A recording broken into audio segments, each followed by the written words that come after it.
The hearing had already begun when Soren Halcross entered the sovereign chamber. He knew this because the 12 thrones were occupied, the gallery tiers were full, and the holographic seal of the Hegemon Accord was rotating above the central dais in slow cyan light, casting geometric shadows across the polished basalt floor. He also knew it because no one had told him the time had been moved forward by 2 hours. That was the first test. He had expected it. The chamber itself was the largest enclosed space Soren had ever stood in. A vaulted dome of reinforced glass arched overhead, admitting the white daylight of Severath Prime's twin suns, and through that glass, the silhouettes of orbital defense platforms hung in the bright sky like dark coins suspended in milk. The seating tiers curved in a deep horseshoe around the central floor, rising 12 rows high, packed with diplomatic staff and military observers from every species in the Accord's jurisdiction. The air carried the dry mineral scent of Torvathi exoskeletons and the faint acidity of Quian mucous membranes, the smell of 100 species breathing in a space calibrated for none of them. Soren walked the center aisle without hurrying.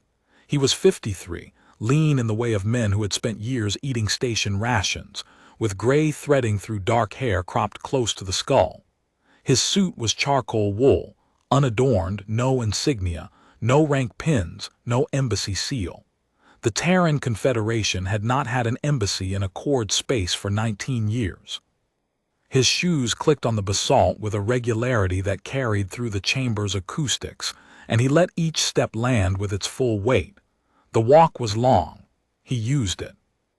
At the end of the aisle, the 12 thrones rose on a curved platform of black stone, each one carved from a different mineral native to the throne holder's homeworld.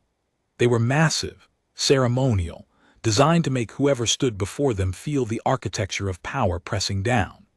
The 12 sovereign lords of the Hegemon Accord sat in formal posture, robes of office draped across their frames, faces arranged in expressions calibrated for the recording apparatus embedded in the dome's lower ring. At the center throne, carved from a single block of Severathi obsidian veined with silver, sat High Chancellor Dorith Ton. Dorith was old even by Severathi standards, which measured age in centuries the way humans measured it in decades. His skin was the blue-gray of deep ocean stone, stretched tight over angular bones, and his 4 eyes were arranged in a diamond pattern across a face that had witnessed the rise and dissolution of 11 galactic treaties. His hands, 6-fingered and heavy-knuckled, rested on the throne's arms with the proprietary stillness of someone who considered the chamber an extension of his body. "The Accord recognizes Soren Halcross," Dorith said. His voice was a low, wet resonance that filled the dome without apparent effort.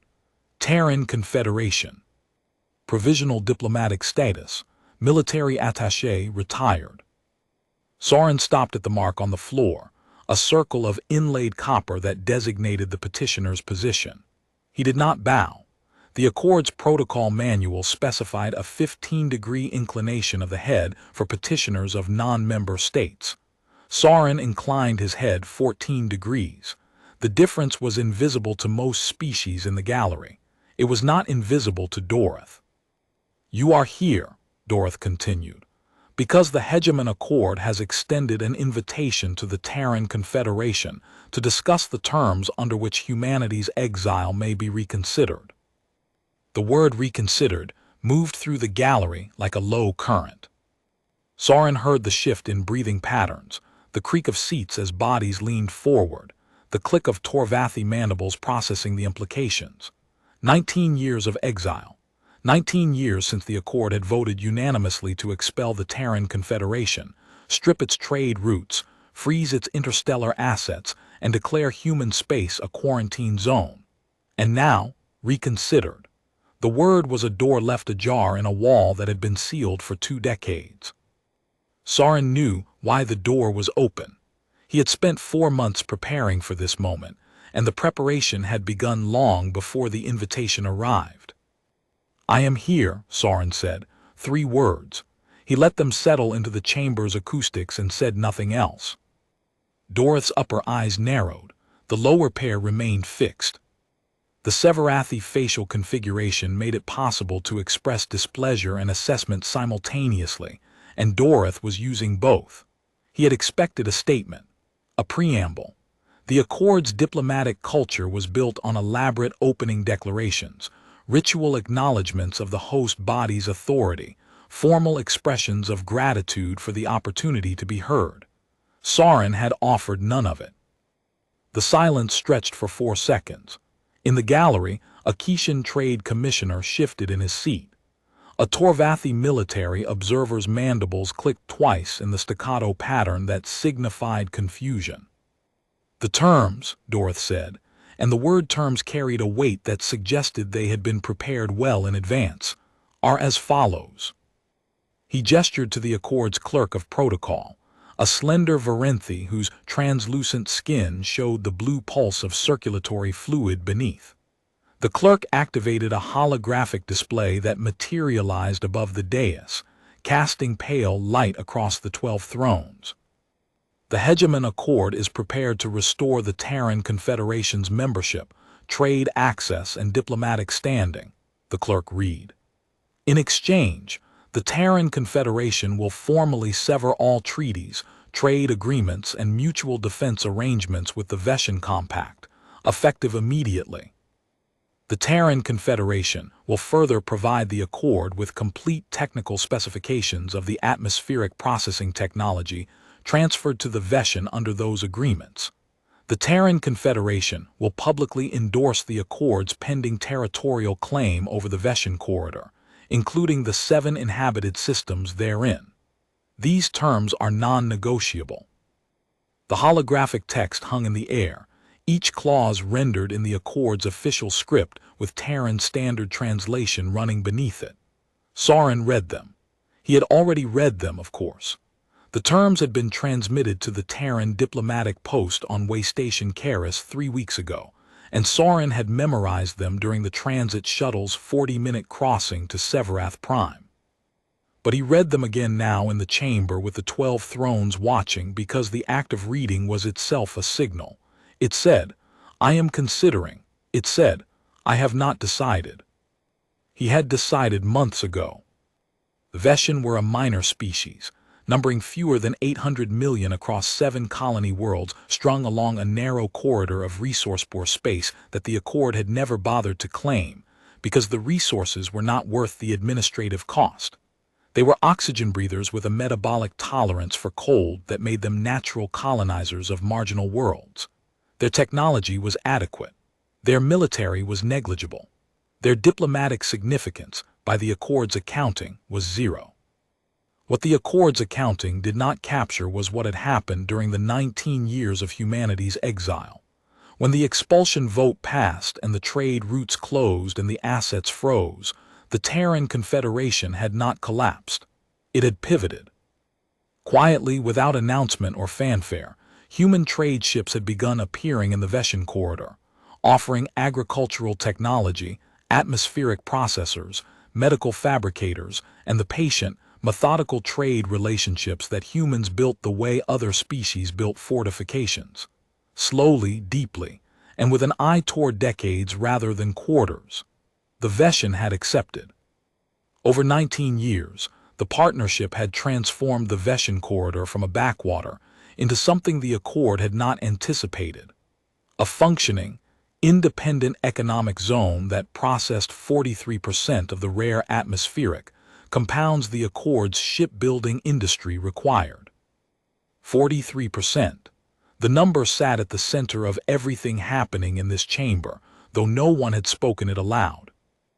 In the 7th row of the gallery, a Torvathi industrial attaché was doing the arithmetic on a tablet designed for 6-limbed operators. The calculation was simple.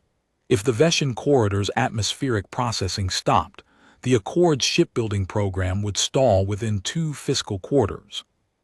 The strategic reserve held enough compounds for maintenance of existing vessels, but not enough for new construction. The attaché did the calculation twice, because the Torvathi did not trust results that arrived on the first pass. The second result matched the first. He closed the tablet and placed it face down on his thigh, which was the Torvathi posture for information too significant to risk being read over one's shoulder. 3 seats away, a Kishan trade analyst named Rithani Vor was watching Soren's face. The Kishan had evolved in high-pressure ocean trenches, where reading another organism's intent was the difference between eating and being eaten. Rithani could not read human faces with the precision she applied to her own species, but she could read stillness, and the human stillness was not the stillness of uncertainty. It was the stillness of a mechanism at rest before engagement. She had seen it in Kishan negotiators who had already decided their position and were waiting for the other side to finish talking. The realization moved through her body as a cold contraction of the muscles along her spine. The human had already decided. Whatever was about to happen in this chamber, it was not a negotiation.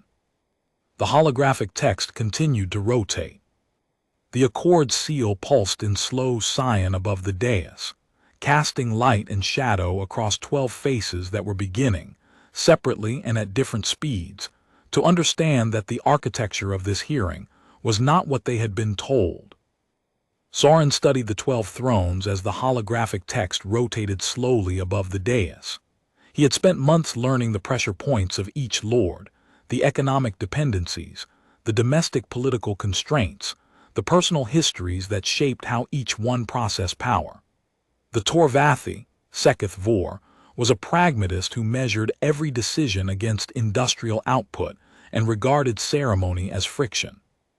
The Kishan, Varathon, was a strategist who valued clarity and despised waste, a species trait that expressed itself in her clipped speech and her habit of dismissing rhetoric before the speaker had finished producing it.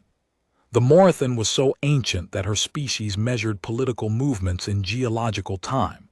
She had seen empires rise and dissolve, and regarded the accord itself as a recent development, interesting but not permanent.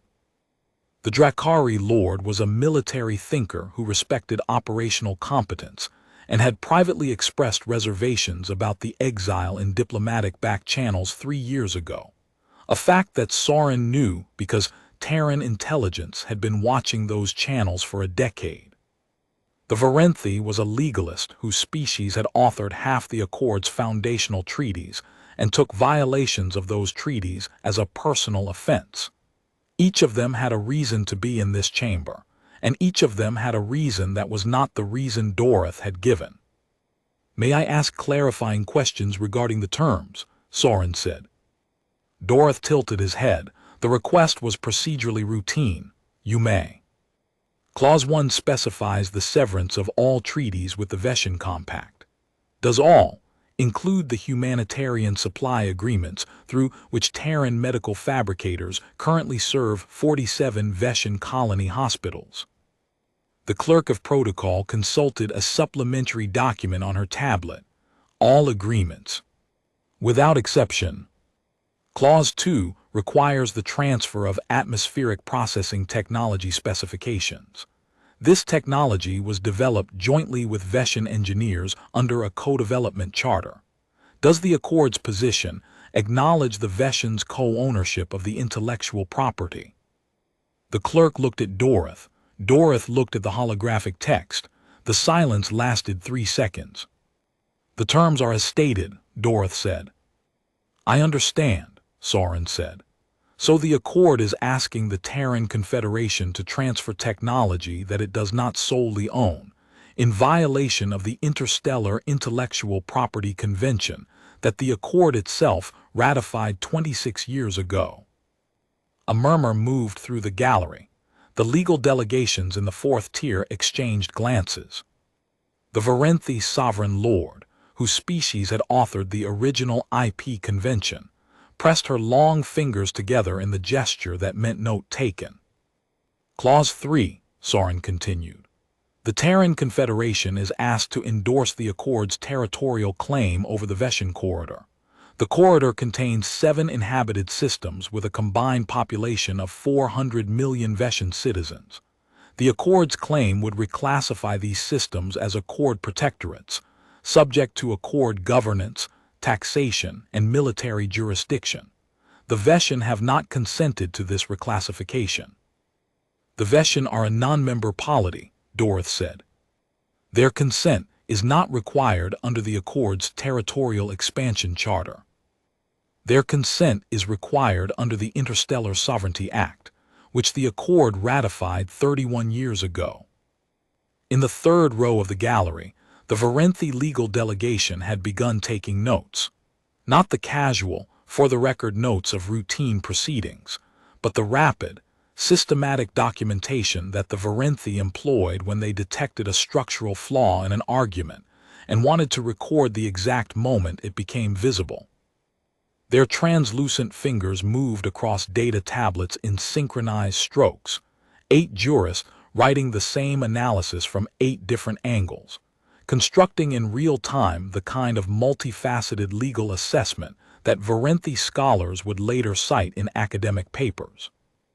The lead jurist, a senior advocate named Tessith, had stopped writing and was simply watching, her circulatory fluid pulsing in the slow, deep rhythm that signified a Varenthi in full analytical engagement. She had spent 40 years studying the Accord's legislative history. She knew the Interstellar Sovereignty Act better than most of the lords who had ratified it. And she knew, with the certainty of someone who had built a career on institutional precedent, that the human had just identified a contradiction in the Accord's terms that could not be resolved without abandoning one of the Accord's own foundational principles. The Dracari sovereign lord's iridescent crest shifted from flat to half-raised. Among the Dracari, the crest position communicated more than words. Fully flat meant attention, half-raised meant assessment, fully raised meant alarm. She was tracking the petitioner's legal citations the way a military officer tracked incoming ordnance, measuring trajectory and probable impact. The citations were precise. They were drawn from the Accord's own legislative archive. And they were landing on the bench with the systematic accuracy of someone who had mapped every weakness in the Accord's legal architecture before entering the chamber. Dorothy's lower left eye twitched. Once. The movement was involuntary, a Severathi stress response that even centuries of diplomatic training could not fully suppress. He had not expected the petitioner to cite the Accord's own legislative history against it, clause by clause, in the first 10 minutes of the hearing. Soren let the citation settle. He was not arguing. He was building a record. Every question, every answer, every silence was being captured by the chamber's recording apparatus and broadcast to every diplomatic post in the Accord's jurisdiction. The permanent record was not a weapon in the conventional sense. It was something more durable. It was the ground on which every future argument would stand. Varath On, the Kishan sovereign lord, leaned forward in her throne. She was broad-shouldered, with flat amber eyes and the dense, scaled skin of a species that had evolved in high-pressure environments. Her voice was clipped, practical, stripped of ceremony. The petitioner has raised procedural questions. These are noted. Does the petitioner wish to address the substance of the terms? Soren looked at her. I do. He turned back to the full bench. 12 thrones, 12 faces. Behind them, through the glass dome, the bright sky of Severath Prime, and in that sky, 3 Terran frigates holding station in high orbit, their hull markings visible to anyone with enhanced optics. The frigates had been in orbit for 6 days. The Accord had not acknowledged them. The Accord's official position was that the vessels were conducting routine navigational exercises. Soren knew better. So did every military observer in the gallery. The frigates were not a threat. They were a statement. They said, we are here, we have been here, and we are not leaving. 3 years ago, Soren said, the Accord attempted to establish direct trade with the Veshan Compact for atmospheric compounds. The Veshan declined to trade outside the Terran network. The Accord then imposed shipping tariffs on Veshan exports transiting Accord-controlled lanes. The Veshan rerouted through the outer reach, adding 11 days to transit time, but avoiding the tariffs entirely. The Accord then attempted to classify Veshan atmospheric compounds as strategic materials subject to Accord procurement authority. The Veshan filed a formal objection with the Interstellar Arbitration Board, citing 17 precedents. The board upheld the objection.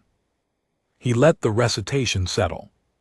Each fact was a stone laid in a wall, and the wall was becoming visible to every mind in the gallery. The Accord had spent 3 years trying to acquire by economic coercion what it could not obtain by negotiation.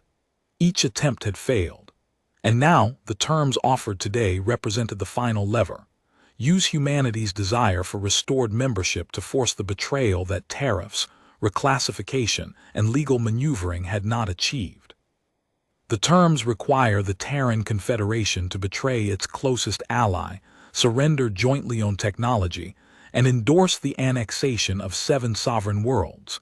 In exchange, the Accord offers to restore a membership that the Accord revoked under circumstances I will address shortly. He paused. The Terran Confederation has reviewed these terms. The chamber held its breath. We decline. The word dropped into the dome's acoustics and sank through the silence like a stone through water. For 2 seconds, nothing moved. Then the gallery erupted in the controlled chaos of 1,000 diplomatic calculations happening simultaneously. Seats creaked. Data tablets activated. Encrypted communication channels opened and closed in rapid succession, visible as flickering micropulses in the holographic interference patterns near the dome's lower ring. A Torvathi military observer in the upper tier stood, mandibles spread wide in the threat display posture, then sat again when the officer beside him placed a restraining claw on his forearm. 3 Varenthi scribes in the lower gallery adjusted their recording devices with the rapid precision of professionals who recognized that the moment they were capturing had just escalated beyond the expected parameters. In the Veshan observation section, Coordinator Ashini's hands tightened in her lap. Her thermal-sensing eyes, which processed the chamber's heat signatures as a layered map of biological stress, registered the shift before the visible reactions began. A bloom of elevated temperature across the bench, concentrated in the Chancellor's hands and spreading outward through the gallery in concentric waves as body after body processed the refusal. She had been sent to observe. She had expected to observe a negotiation, a gradual erosion of terms, a compromise that would cost her people something but perhaps not everything. She had not expected the word decline, spoken in the flat register of a man announcing a fact rather than opening a position. The Peloric Compact's trade envoy, seated in the second tier behind a data tablet he had been using to draft preliminary analysis, closed the tablet. The Peloric had spent the past 18 months positioning themselves as intermediaries between the Accord and the Terran Confederation, a profitable role that depended entirely on both sides remaining at the table. The flat refusal had just eliminated the table. The envoy's hands moved to his communication device, hesitated, and withdrew. There was no one to call. The scenario he needed to report had not been in any of the briefing documents. Dorith's composure held, but his 6-fingered hands pressed harder against the obsidian armrests, and the tendons in his wrists stood out like cables. He had expected the human to negotiate, to counterpropose, to ask for better terms, modified timelines, partial concessions. The Accord's entire strategy for this hearing had been built on the assumption that humanity wanted back in badly enough to accept some version of the deal. The flat refusal was not in the playbook. The Terran Confederation, Dorith said carefully, may wish to reconsider. The Accord is not in the habit of extending invitations twice. We do not wish to reconsider. Dorith looked to his left, where the Torvathi sovereign Lord Seketh Vor sat in his throne of compressed iron, exoskeleton gleaming dull amber under the dome light. Seketh's mandibles were closed, pressed tight, the Torvathi expression for patience tested. Dorith looked to his right, where the Drakari sovereign lord, a narrow-bodied reptilian with iridescent green scales and a crest that lay flat against her skull, watched the exchange with eyes that did not blink. Perhaps, Dorith said, and the word perhaps had the texture of a concession being grudgingly offered, The terms could be discussed in a more detailed framework. The Accord recognizes that the Veshan question is complex. A phased approach might address the Terran Confederation's concerns while preserving the core objectives of both parties. The offer was a pivot. Sorin recognized it. When the demand failed, offer flexibility. When flexibility failed, offer time. The goal was always the same: get the human to engage with the framework, to accept the premise that the Accord had the authority to set terms and the human's role was to negotiate within them. The Terran Confederation's position is not a negotiating stance, Sorin said. It is a final answer. Dorith shifted in the obsidian throne, a recalibration so subtle that only someone who had spent months studying Severathi body language would have caught it. He looked to the Kishan sovereign lord. Varath On met his gaze and did not nod. He looked to the Torvathi. Seketh Vor's mandibles were pressed closed, offering nothing. The bench was not supporting him. The bench was watching. The Accord could consider, Dorith said slowly, each word placed with surgical precision, a modified framework in which the Veshan technology transfer is replaced with a licensing arrangement. The Terran Confederation would retain ownership. The Accord would receive manufacturing rights under controlled terms. It was a significant concession, offered in real time without consultation. The gallery recognized it. Two Varenthi legal scholars in the fourth tier exchanged a look that said this is unscripted. The Drakari sovereign lord's crest, which had been lying flat against her skull, rose half a centimeter, the reptilian equivalent of raised eyebrows. Sorin looked at the modified offer. He recognized it for what it was, a smaller piece of the same betrayal. The licensing arrangement still required humanity to hand over atmospheric processing technology developed jointly with the Veshan. The Veshan would lose their manufacturing advantage. The Accord would undercut them within a decade. The result would be the same as the original terms, just slower. "We decline," Sorin said. A sound moved through the gallery, not a murmur. Something lower, more involuntary. The collective intake of breath from 1,000 beings who had just watched a petitioner refuse the Hegemon Accord twice in the same hearing. In 3 centuries of the Accord's existence, no petitioner had ever refused once and been offered a modification. No petitioner had ever refused a modification. The protocol manual did not have a section for what happened next, because the architects of the protocol had not imagined it would be needed. The Torvathi sovereign Lord Seketh Vor turned his armored head 3 degrees to the right, bringing the human into the center of his compound visual field. The Torvathi did not process events through emotional registers the way most species did. They processed them through operational frameworks: threat, opportunity, resource, liability. The human who had just refused the Accord's modified terms was not a threat in the conventional sense. He was something the Torvathi operational framework did not have a clean category for, a variable introduced into a controlled system that was refusing to behave according to any of the system's models. Seketh's mandibles worked in the slow grinding pattern that his species used when recalibrating assumptions. The grinding was audible to the Drakari lord sitting 2 thrones to his left, and she glanced at him, her crest fully half raised, and their eyes met for a fraction of a second. They did not speak. They did not need to. The glance carried its own message. Something has changed.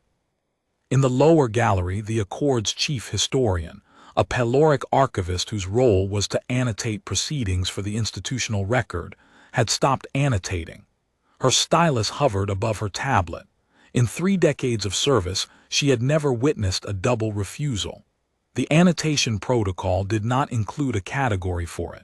She would need to create one. Dorith's lower left eye twitched again. His hands pressed against the armrests, and the obsidian beneath his fingers caught the dome light with a sharpness that made the silver veins look like fractures in the stone.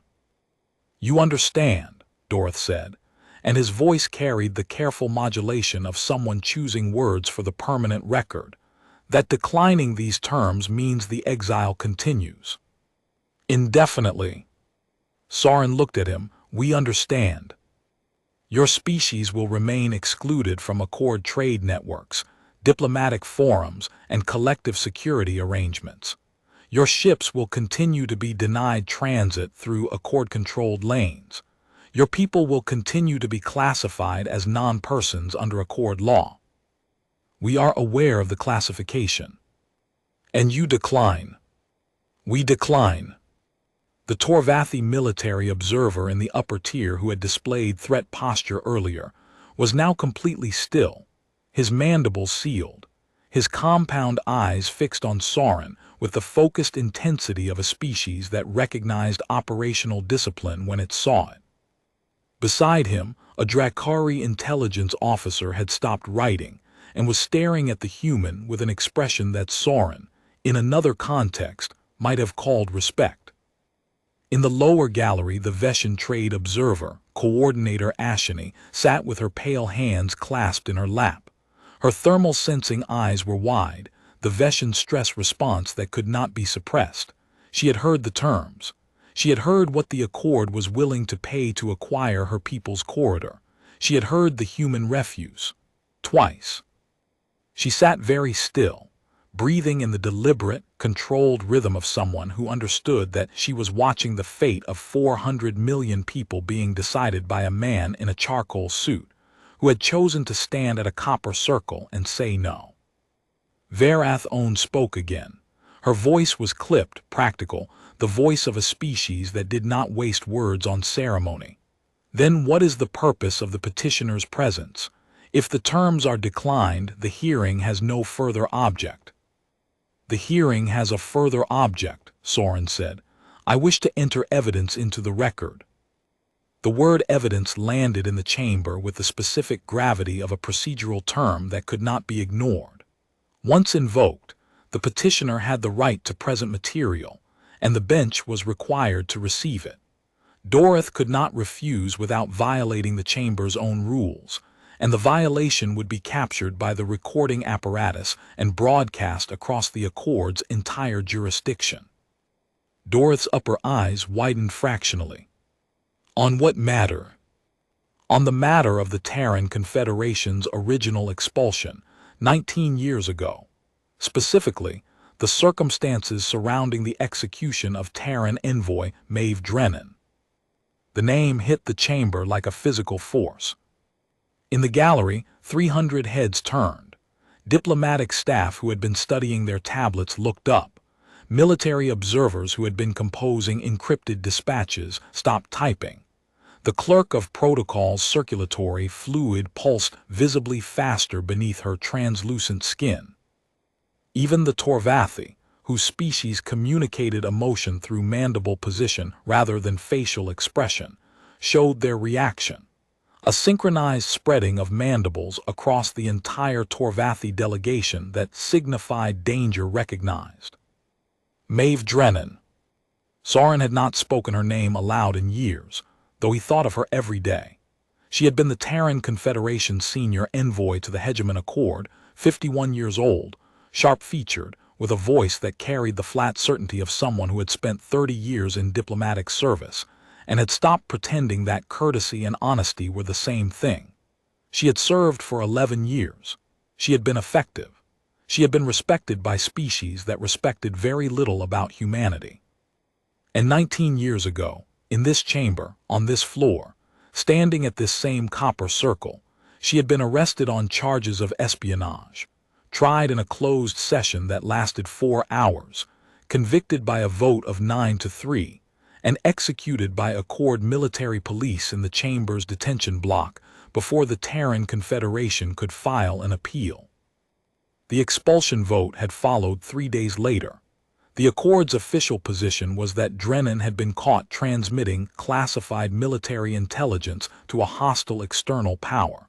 The Terran Confederation's position was that the charges were fabricated, the trial was a sham, and the execution was state murder.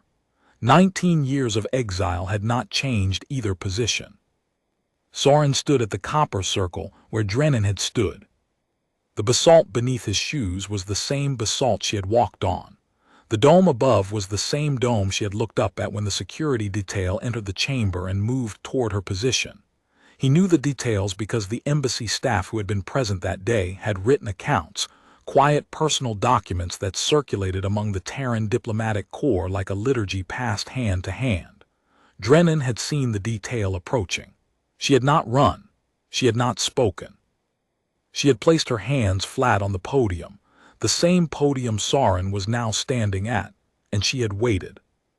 The detail had reached her, and the senior officer had read the charges in the flat, procedural monotone that the Accord used for formal arrest notifications, and Drennan had listened, and when the officer finished, she had said 4 words. "The evidence is fabricated." Those were the last words she spoke in this chamber. The detail had escorted her out through the side door that led to the detention block, and the gallery had watched her go, and no one had moved. Sorin had not been in the gallery that day.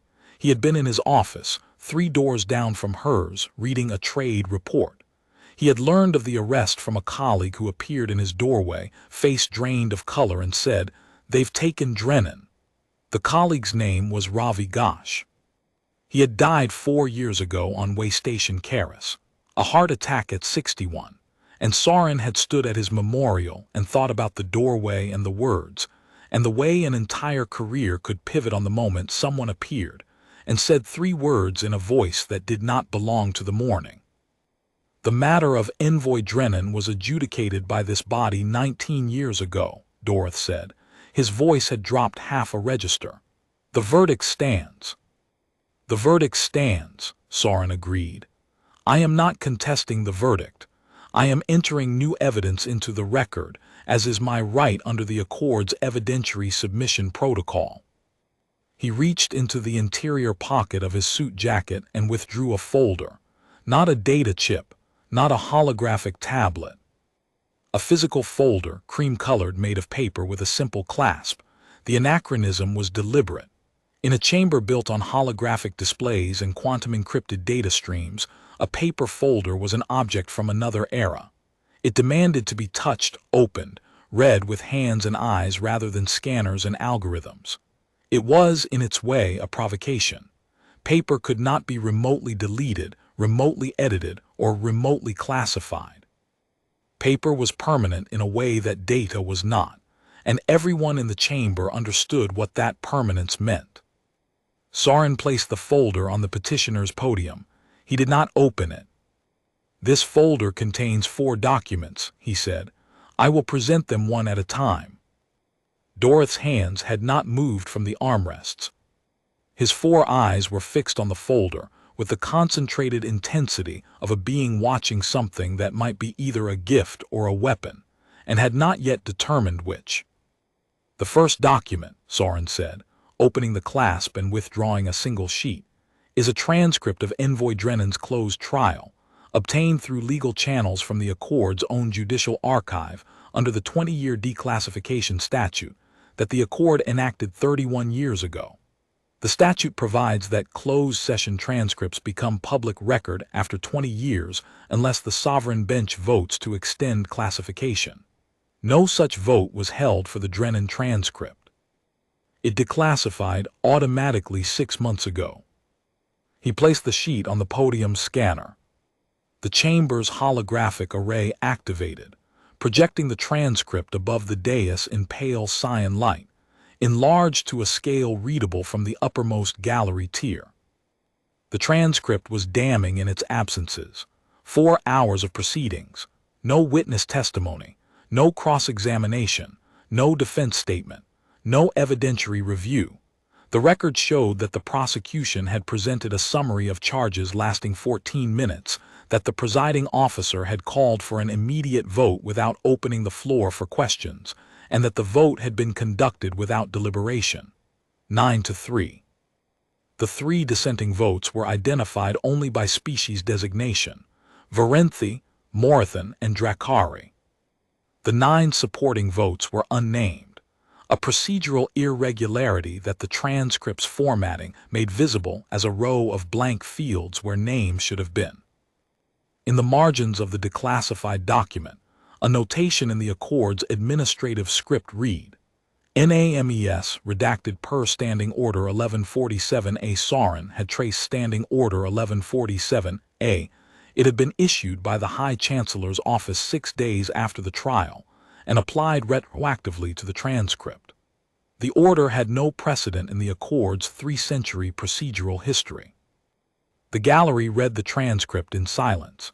In the fourth tier, a Varenthi legal delegation of 11 jurists sat motionless, their translucent skin pulsing with the accelerated blue of collective stress. The Varenthi had authored the Accord's judicial standards. They had written the rules for closed tribunals, the protections for accused persons, the requirements for evidentiary disclosure. Every protection had been violated. Every standard had been ignored, and the presiding officer's name was now glowing in pale cyan light above the obsidian throne where he sat. The transcript shows that Envoy Drennan was not permitted to call witnesses, was not shown the evidence against her, and was not given the opportunity to speak in her own defense, Sorin said. The tribunal's presiding officer, whose identity was classified at the time, is identified in the header of the declassified transcript. He let the gallery read the header. The name was there, rendered in the Accord's official script with standard translation beneath it. Presiding Officer, DORTHTAAN, High Chancellor of the HEGMON Accord. Every eye in the chamber turned to the obsidian throne. Dorith sat motionless. The silver veins in his throne caught the dome light and held it. Sorin let the name hang. He did not editorialize. He did not accuse. He let the architecture of the transcript speak for itself. A trial with no defense, a vote with no deliberation, a conviction with no evidence, and a presiding officer who had classified his own identity in the record of a proceeding he had controlled from start to finish. The facts were a structure, and the structure had a shape, and the shape was visible to every trained legal mind in the gallery without Sorin needing to name it. In the Torvathi military section, a senior tactical analyst was doing something the Torvathi rarely did in diplomatic settings. She was recalculating a historical assessment. 19 years ago, the Torvathi had voted for the exile based on the intelligence assessment they had been shown. The assessment had identified Drennan as a security threat. The Torvathi respected intelligence assessments the way they respected engineering specifications, as technical documents produced by qualified analysts, subject to verification, but presumed accurate until proven otherwise. The trial transcript now projected above the dais was the proof otherwise. The analyst's mandibles locked closed in the posture that signified a conclusion reached and filed. The Torvathi had been manipulated.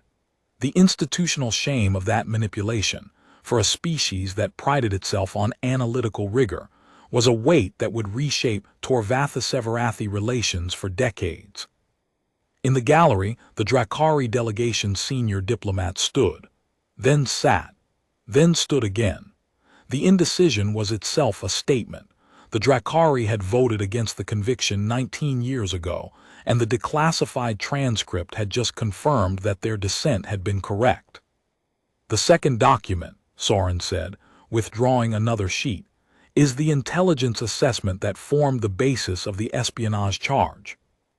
He placed it on the scanner. The holographic display shifted to show a single-page document bearing the seal of the Accord's Strategic Intelligence Bureau.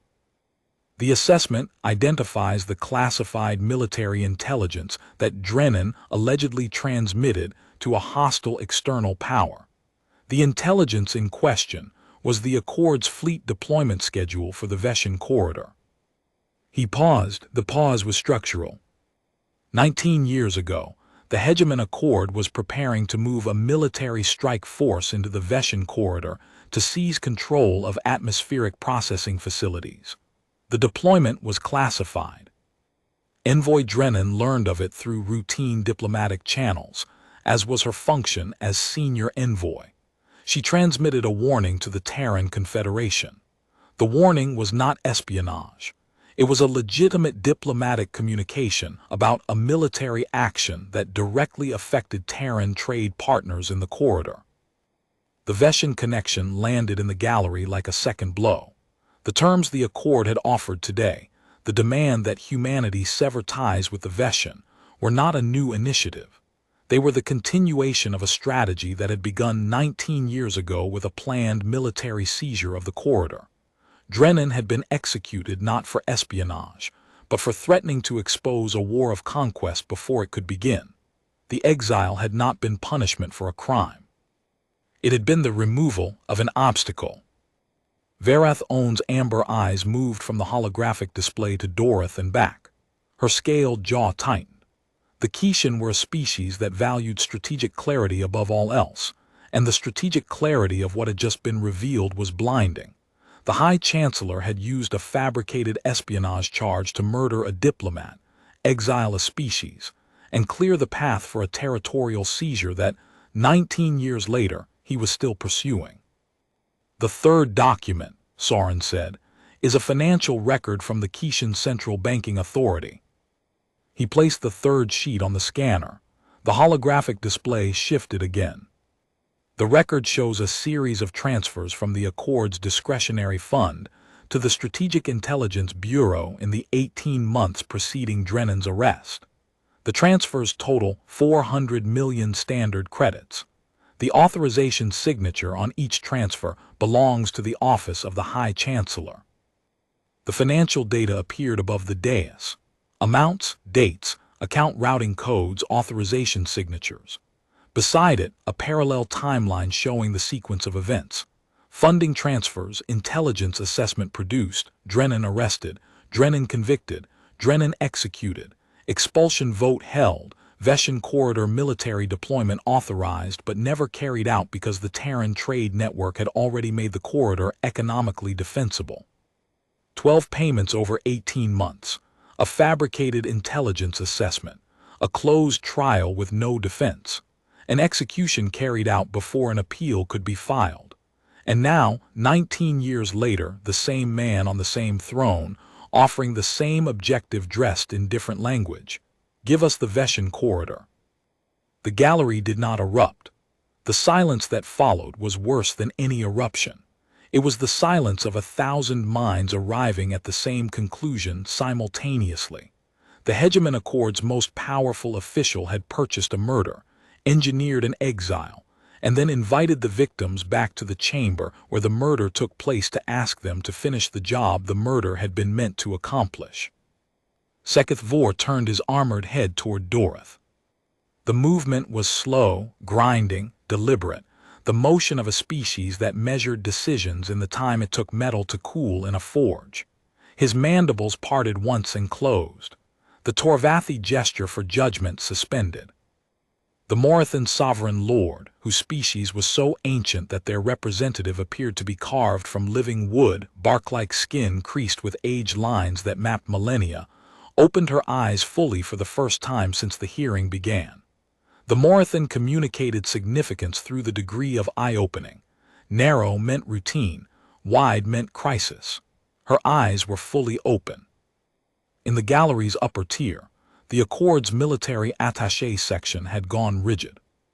3 officers in formal gray were staring at their tablets, where the financial records were being cross-referenced against the Strategic Intelligence Bureau's annual budget reports. The cross-reference would take minutes. The conclusion was already visible to anyone who could read the numbers. The 400 million credits had been drawn from a discretionary line item labeled Institutional Security Consultations, a category so vague it could mean anything, and had been used to mean exactly what the records showed. Dorothy Tan spoke. His voice was controlled, but the control was visible now, like the surface of water held still over a current. These documents are unverified. The petitioner has produced financial records without chain of custody certification. The financial records were obtained from the Kishan Central Banking Authority, Soren said. The banking authority stores all intergovernmental transfers as a matter of standard protocol. The chain of custody runs from the authority's archive to this chamber. The authority's authentication seal is on each document. He paused. The bench is welcome to verify through the authority's public query system, accessible from any terminal in this building. Dorothy did not respond. He did not verify. The offer to verify publicly had been more damaging than any verification could have been. By declining, he had communicated to every diplomatic mind in the gallery that he already knew the documents were authentic. 1,000 small calculations happened simultaneously in 1,000 diplomatic minds. Soren could see it in the gallery. The Varenthi legal scholars rereading the trial transcript on their tablets, mapping the procedural violations against the Accord's own judicial standards, counting the grounds for appeal and finding more than they had terms for. The Drakari senior diplomat, who had stood and sat and stood again, was now speaking rapidly into a personal communication device, her iridescent crest fully raised, transmitting to her government in real time. In the Torvathi military section, mandibles were opening and closing in the rapid clicking pattern that meant threat assessment in progress, the instinctive response of a species that had evolved to process danger collectively. The Kishan trade delegation had gone still with the particular stillness of a species that, when confronted with a fundamental shift in power, stopped moving entirely until the new equilibrium was calculated. And in the lower gallery, 3 diplomats from minor Accord member states were quietly gathering their materials and moving toward the exits, not fleeing, repositioning. The institutional mathematics of the Accord rewarded early movers, and the early movers had just read the numbers on the holographic display and concluded that proximity to Dorothy Tan was no longer an asset. It was a liability. The Morathan sovereign lord spoke for the first time. Her voice was the creak of old timber, slow and deliberate, and when she spoke, the gallery went quiet in the way that the young go quiet when the old decide to weigh in. I sat on this bench 19 years ago. I voted against the Drennan conviction. I was not given the trial transcript. I was not shown the intelligence assessment. I was told the evidence was classified and that the bench should trust the presiding officer's summary. She paused. The pause lasted 4 seconds, an eternity in a chamber where every moment was being recorded. I have trusted the presiding officer's summary for 19 years. I no longer do. The statement hung in the chamber like a weight suspended from the dome. It was not accusatory. It was not angry. It was something worse. It was the measured, formal withdrawal of institutional trust from the individual who had held it longest. The Morathan did not traffic in emotion. They dealt in facts measured against geological time. When a Morathan said, "I no longer trust," the statement carried the permanence of a stratum laid down in stone. Dorothy's breathing had accelerated to a 3 count. In Severathi physiology, the shift was involuntary and unmistakable, a fear response. The Varenthi sovereign lord pressed her long fingers together in a configuration that, in Varenthi formal gesture, meant the record requires correction. It was a statement directed not at Soren, not at Dorothy, but at the institutional fabric of the chamber itself. The Varenthi had built the Accord's judicial system. They had written its protections, designed its appeals process, constructed the procedural architecture that was supposed to make what had happened to Drennan impossible. And the architecture had failed, not because of a flaw in its design, but because the presiding officer had simply bypassed it. The Varenthi lord's gesture said, "We built walls and you walked through them, and the record will show that we know." Beside her, the Thessani lord, whose species communicated partially through bioluminescent patterns along their cranial ridges, was cycling through a rapid sequence of amber and violet that signified conflicting analysis. The Thessani diplomatic corps was trained by Severathi instructors. Their trade routes ran through Severathi-controlled space. Their vote, when it came, would carry the weight of a species deciding whether institutional loyalty or institutional integrity mattered more. The amber-violet cycling accelerated, then stopped. The ridges settled on a steady, dim amber, decision pending. "The 4th document," Soren said, "is not related to the Drennan matter." He withdrew the final sheet from the folder and held it. He did not place it on the scanner. Not yet. Before I present it, I wish to enter a procedural observation into the record. Dorothy could not refuse a procedural observation. It was a petitioner's right. Proceed. The Hegemon Accord invited the Terran Confederation to this hearing to discuss terms for ending humanity's exile. The terms required humanity to sever its alliance with the Veshan Compact, surrender jointly owned technology, and endorse the annexation of Veshan sovereign territory. The evidence I have presented shows that humanity's exile was itself engineered to facilitate the Accord's seizure of the Veshan corridor.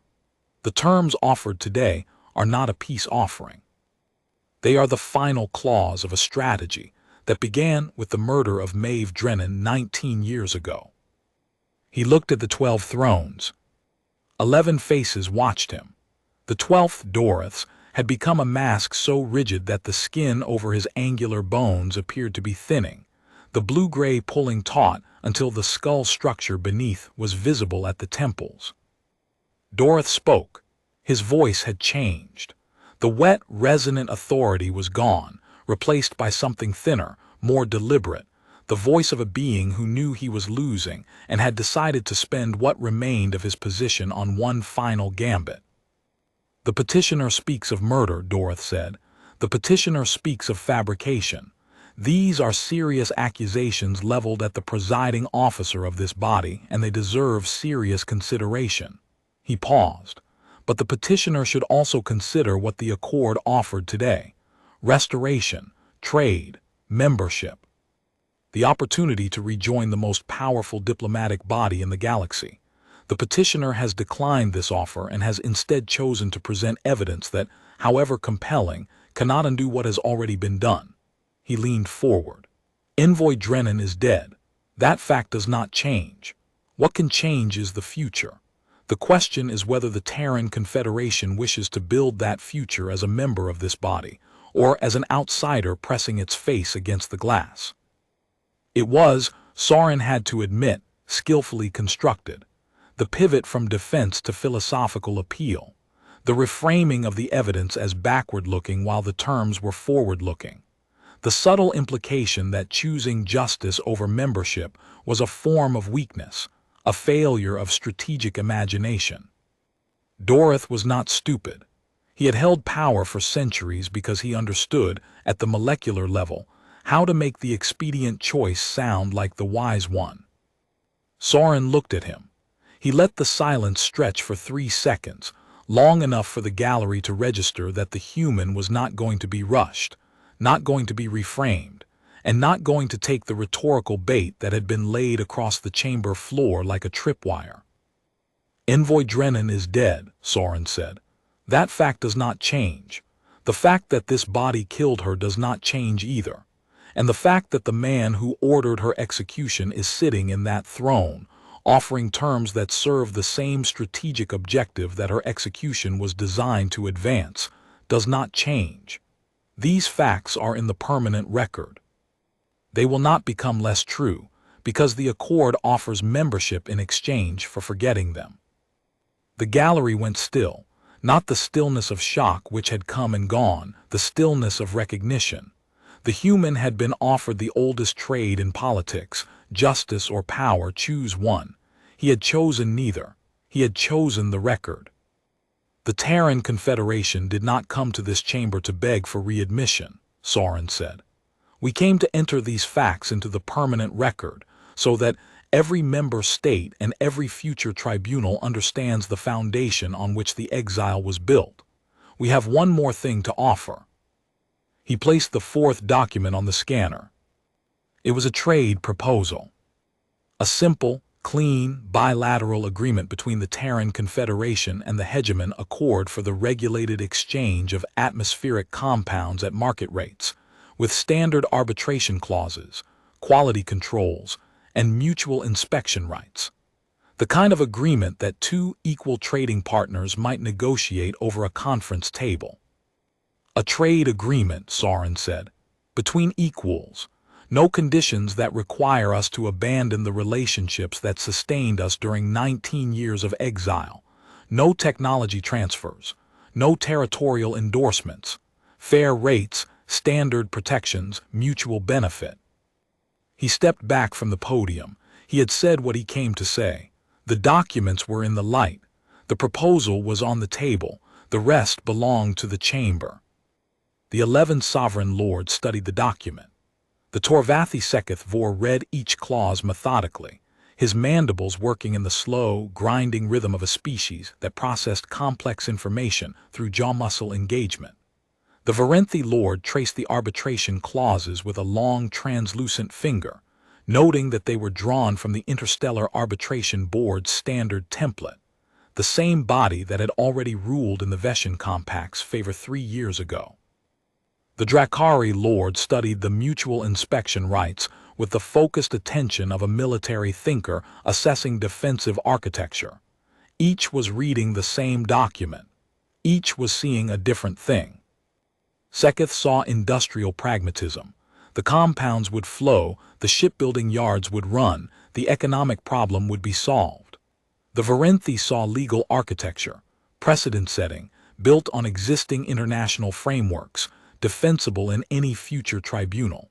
The Drakari saw strategic positioning, the Terran Confederation establishing itself as a trade partner that could not be pressured, bullied, or ignored.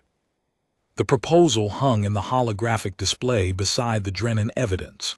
2 futures, rendered in pale cyan light, the architecture of what the Accord had done, and the blueprint of what could come next. The gallery studied both. The contrast was, in its way, the most devastating argument Sorin could have made. The evidence showed a body that had murdered, fabricated, and exiled. The proposal showed an entity willing to trade with that body anyway, on terms that were fair, asking for nothing except the one thing the Accord had never offered humanity: equal standing. Varath On stood from her throne. In the Accord's protocol, the act of standing was a formal challenge to the presiding officer's authority to continue. She did not speak. Her amber eyes moved from the Drennan evidence to the trade proposal and back, and her jaw set with the precision of a mechanism locking into position. Seketh Vor stood, the Morathan stood, the Drakari stood, the Varenthi stood. 5 sovereign lords on their feet facing the center throne and the chamber's recording apparatus capturing every frame. The remaining 7 lords on the bench processed the standing challenge through their own species-specific calculations. The Peloric representative, small and round-bodied, with chromatophores that shifted color with emotional state, had turned a mottled gray that signified acute institutional stress. The Thessani lord's cranial ridges had finally stopped cycling between amber and violet, and had settled on a deep, steady violet that meant alignment with the majority. 2 of the minor species lords exchanged a glance across 3 empty thrones and stood simultaneously, bringing the standing count to 7. Then an 8th stood, the Orandhari lord, whose species rarely took positions in open session, and whose act of rising carried the weight of a tradition-bound culture abandoning neutrality for the first time in living memory. 8 lords standing, 4 seated. The 4 who remained in their thrones were Doroth himself, the Peloric whose chromatophores continued to shift in distress, and 2 minor species lords whose homeworlds fell within Severathi patrol routes, and whose domestic populations would bear the immediate economic consequences of opposing the Chancellor. Their stillness was not loyalty. It was the mathematics of proximity to power, calculated against the cost of being wrong. Under the Accord's Charter, Section 19, the Morathan said, her voice the creak of ancient timber, a standing challenge by 5 or more sovereign lords requires an immediate vote of confidence in the presiding officer. Doroth's lower right hand lifted from the armrest. The movement was small, controlled, but Sorin caught it, the Severathi gesture for summoning security detail. In the shadows behind the throne platform, 2 Accord military officers in formal gray shifted their weight forward. The Morathan saw it too. A security response during a vote of confidence is a violation of Charter Section 22. The presiding officer will instruct his detail to stand down, or the violation will be entered into the permanent record. Dorothy's hand returned to the armrest. The officers in the shadows settled back. The vote was swift. The electronic tally registered each lord's decision as a cyan or amber mark on the holographic display. The marks appeared one by one, and the pattern they formed was the visual equivalent of a door closing. 9-3, no confidence.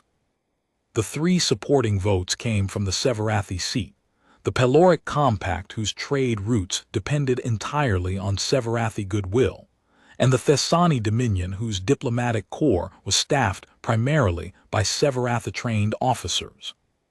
The 9 opposing votes included every major species in the accord, and 3 minor ones whose representatives had studied the financial records on the display, and made the calculation that the cost of supporting Dorothy now exceeded the cost of opposing him by a margin that could be measured in centuries of institutional credibility. In the gallery, the recording apparatus continued its work, and in diplomatic posts across the Accord's jurisdiction, the live feed was being watched by foreign ministers, military commanders, trade commissioners, and intelligence analysts who were all arriving at the same conclusion at the same moment. The power structure that had governed galactic politics for 19 years had just been dismantled by a man with a paper folder, and the patience to let the Accord's own rules do the work. Dorothy stood from the obsidian throne. The movement was slow, weighted with the accumulated mass of centuries of authority being stripped away in the time it took to read 9 cyan marks on a holographic display. He did not speak. He did not look at Soren. He descended the 3 steps from the throne platform, crossed the basalt floor, and walked up the center aisle toward the chamber's main doors. His robes trailed behind him, catching the light from the glass dome. The gallery parted to let him pass, not out of respect, but out of the instinctive clearing of space that accompanies a figure in collapse. The doors closed behind him. The resonance carried through the dome and faded into the stone. The obsidian throne sat empty. Its silver veins caught the dome light and threw it back in thin lines that looked like cracks. Seketh Vor assumed the center throne by right of seniority. The bench recognizes the petitioner's evidence. The matter of Envoy Drennan will be referred to a special tribunal for full adjudication. The financial records will be submitted to the Judicial Standards Commission for investigation. The Strategic Intelligence Bureau is hereby ordered to preserve all records related to the Drennan assessment and submit to independent audit within 30 standard days. He paused. The bench acknowledges the Terran Confederation's trade proposal. A formal response will be provided within 60 standard days.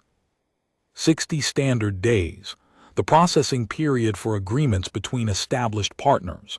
By citing it, Seketh had classified the Terran Confederation as an equal rather than a petitioner. Soren recognized the concession. He said nothing. Some concessions were best received in silence. Acceptable, Soren said. He gathered the folder. The documents were in the permanent record now. Paper and light, doing the work that 19 years of silence had not. Soren turned and walked up the center aisle. In the upper gallery, Coordinator Ashini stood. Her thermal sensing eyes caught his. She inclined her head once, a debt acknowledged. Beside her, a second observer stood, then a third. 3 small pale figures standing for a species that had refused to sell them. Soren returned the nod, the 14-degree inclination that Drennan had taught him decades ago. He did not look back. The folder was empty, the record was full, and the work that remained was the only inheritance that mattered.